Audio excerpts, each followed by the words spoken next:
بسم اللہ الرحمن الرحیم۔ میں تمام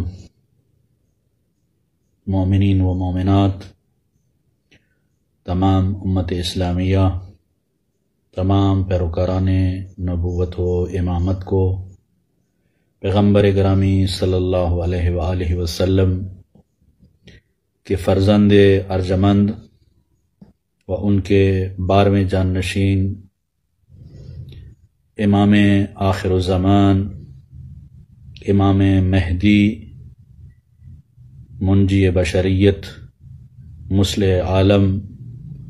کی ولادت و سعادت کی مناسبت سے ہدیہ تبریک و تہنیت پیش کرتا ہوں، اور اللہ تعالیٰ کی بارگاہ میں دعا گو ہوں کہ پروردگار عالم ہمیں اس عظیم ہستی کے سچے منتظروں میں شمار فرمائے، اور حالت انتظار میں اس امام کے انتظار کے حوالے سے جو ہمارا وظیفہ ہے، اس وظیفے کو، اس ذمہ داری کو سمجھنے و اپنانے کی توفیق انیق عطا فرمائے، تاکہ ہم اس امام علیہ السلام کے منتظر ہونے کے ناطے جس ذمہ داری کو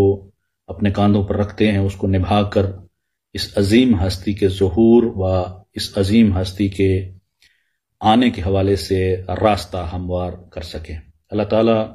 ہمیں اس عظیم مشن کی عظیم عمل کی توفیق عطا فرمائے۔ مومنین کرام،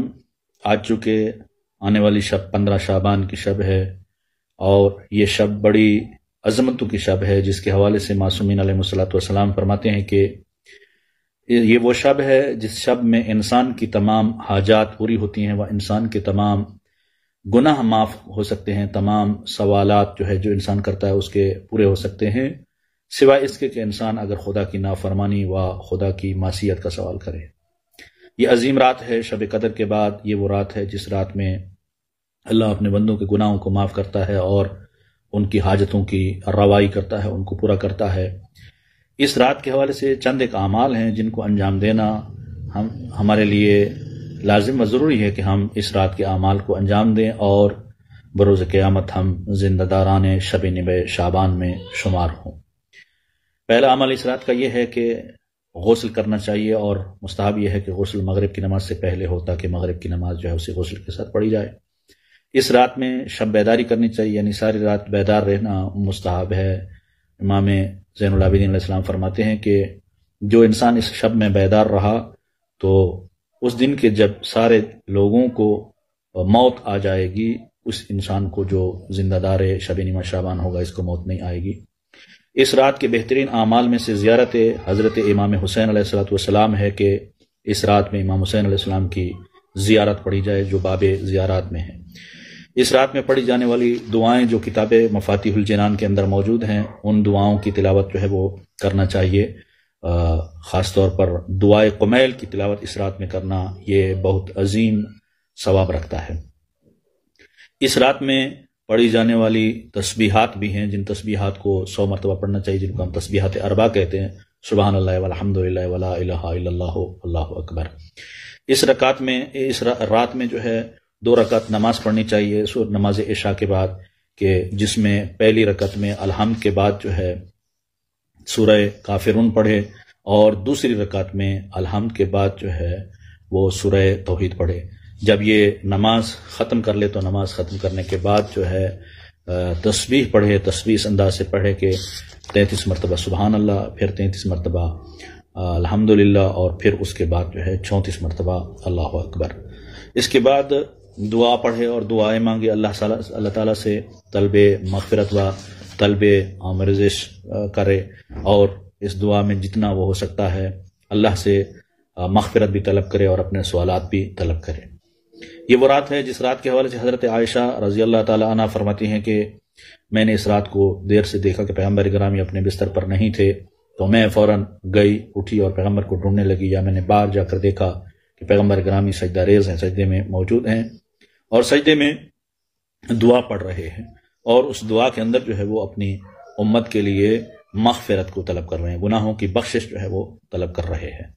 تو میں دیکھ کر واپس تیز دوڑی آئی، اور جب پیغمبر اسلام آئے اور میری سانس اکھڑی ہوئی تھی تو پیغمبر گرامی نے مجھ سے کہا کہ آپ کیوں اس طرح آپ کی سانس اکھڑی ہوئی ہے، کیا وجہ ہے، آپ کس لیے آئی تھی؟ تو اس وقت ہر حال میں نے ان کو بتایا تو پیغمبر گرامی نے فرمایا کہ یہ شب وہ شب ہے کہ جس شب میں اللہ تعالیٰ روزی تقسیم کرتا ہے اور زندگی کا معیار جو ہے وہ مقرر ہوتا ہے، اور اس شب کے اندر جو ہے حج پر جانے والے لوگوں کے نام لکھے جاتے ہیں، اور جناب فرماتے ہیں قبیلہ بنی کلب کی بکریوں کے بالوں سے زیادہ جو ہے گناہگار لوگ، ان کے گناہوں کو اللہ تعالیٰ معاف کرتا ہے، ملائکہ زمین پر آتے ہیں، اللہ تعالیٰ کی یہ رحمت کی رات ہوتی ہے۔ اس رات میں نماز جعفر تیار بھی پڑھنی چاہیے، جس نماز کا طریقہ کار جو ہے وہ مفاتیح الجنان میں موجود ہے، اور اس رات میں انسان جو ہے وہ 4 رکعت نماز پڑھے، جس میں الحمد کے بعد ہر رکعت میں 100 مرتبہ سورہ توحید قل هو اللہ احد پڑھنا چاہیے، 100 مرتبہ۔ یہ عظیم نماز ہے، 4 رکعت 2 کر کے پڑھنی چاہیے، ہر رکعت میں الحمد کے بعد سورہ توحید۔ اور اسی طرح اس رات میں 100 رکعت نماز جو ہے وہ مستحب ہے کہ انسان ہر رکعت میں الحمد کے بعد 10 مرتبہ سورہ توحید پڑھے، یہ مستحب ہے کہ انسان پڑھے۔ اور بھی وہ نمازیں ہیں اس میں جو پڑھی جانی چاہیے، البتہ اگر فرض کرے کسی انسان کی قضا نمازیں زندگی میں موجود ہیں تو اس کو چاہیے کہ وہ اگر اپنی قضا نمازیں پڑھے تو یہ بہتر اس کے لیے ہے، لیکن اگر کسی کی قضا نہیں ہے تو وہ مستحب نمازیں جس حد تک چاہ سکتا ہے پڑھ سکتا ہے اس کو پڑھنی چاہیے، ادا کرنی چاہیے۔ اور پھر 15 کا دن ولادت امام زمان اجل اللہ فرجہ شریف کی ولادت کا دن ہے۔ اس دن کو جو ہے وہ امام علیہ السلام کی خوشی اور امام علیہ السلام کی مسرت و امام کی یاد بھی منانا چاہیے، امام علیہ السلام کی زیارت بھی پڑھنی چاہیے، اور اگر امام علیہ السلام کے نام پر 15 شعبان کو روزہ رکھا جائے تو اس کا بہت ثواب ہے، ویسے بھی وسط مہینہ ہے، اور پھر امام علیہ السلام کی ولادت کا بھی دن ہے، تو ان ذمہ داریوں کو جو ہے نبھانا چاہیے۔ البتہ یہ اعمال اس دفعہ پہلے تو مساجد میں ہوتے تھے، لیکن حالات کی وجہ سے اب مساجد میں ممکن نہیں ہوگا، مساجد جو ہے وہ وہاں اجتماع نہیں ہو سکتے ہیں، تو ان اعمال کو گھروں میں انجام دینا چاہیے، گھروں میں یہ اعمال انجام پانے چاہیے، بچے خواتین مرد سب جو ہے اپنے اپنے انداز میں اپنے اپنے طریقے کے مطابق جو ہے یہ اعمال انجام دیں، اور دعا کریں سب مومنین کے لیے، مومنات کے لیے، مسلمین کے لیے، کائنات کے لیے، اللہ کے عظیم بندوں کے لیے، اور امام علیہ السلام کے نام پر خاص طور پر ان ایام میں اگر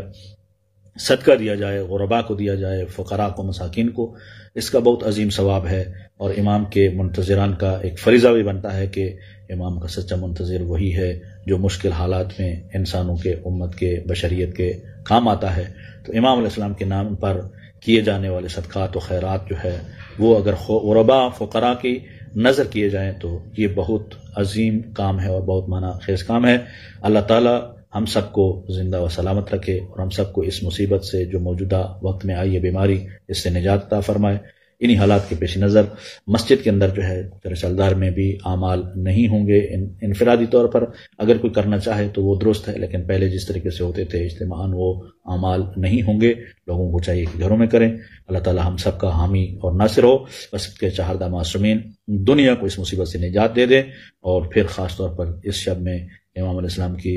دعائے ندبہ کو تلاوت کرنا چاہیے کہ اللہ تعالیٰ اس مصیبت سے دنیا کو نکالے اور ہمارے لیے راہیں آسان فرمائے۔ خدا ہم سب کا حامی و ناصر ہو۔ والسلام علیکم ورحمۃ اللہ وبرکاتہ۔